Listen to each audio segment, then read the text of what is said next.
Hi, my name is Gracie Hulsey, and my topic for the oral presentation was on the quality of sexes by Judith Sargent Murray. This relates to our class because it shows even in the new America, women were still being oppressed. I personally think that this story encouraged women and led to a movement of feminists. So Judith Sargent Murray was born into a wealthy family in Massachusetts in 1751. Because women were not allowed to have education, she challenged this idea to her parents because her brother was allowed to get education, and eventually she had to teach herself to read and to write.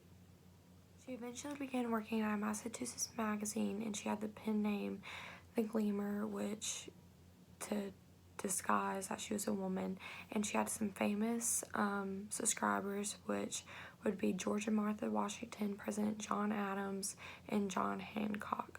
So Murray eventually wrote on the equality of the sexes in 1790.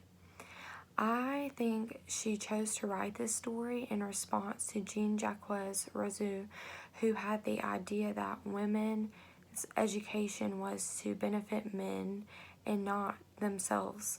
I also thought that she wrote this because in New America we had this idea that life, liberty, and the pursuit of happiness and equality for all people, but yet women still didn't have their basic civil rights, which included education, because men had it but women did not.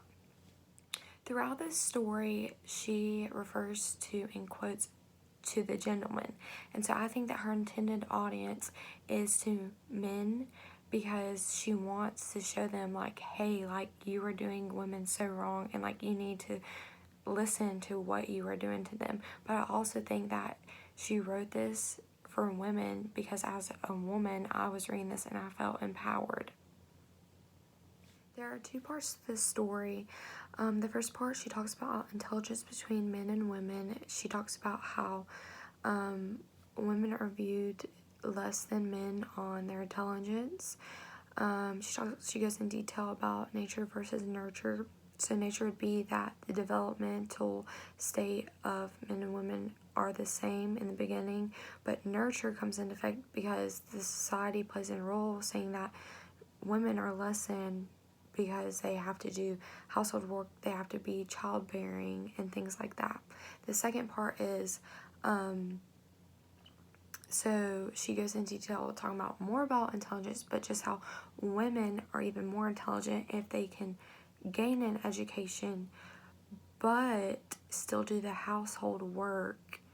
And then she also talks about how the body difference. So people will say that, oh, well, a man is stronger than a woman, so that makes him smarter. But then she says that's hypocritical because animals are stronger than man. Are we saying that makes animals smarter than man?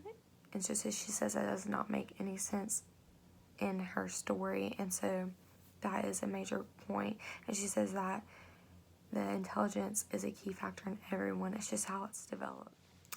In summary, Murray was a prominent figure in the late 1700s. She used her story on the equality of the sexes to challenge male superiority. She argued that education would benefit women, and I would say that this had an impact on society back then and society now.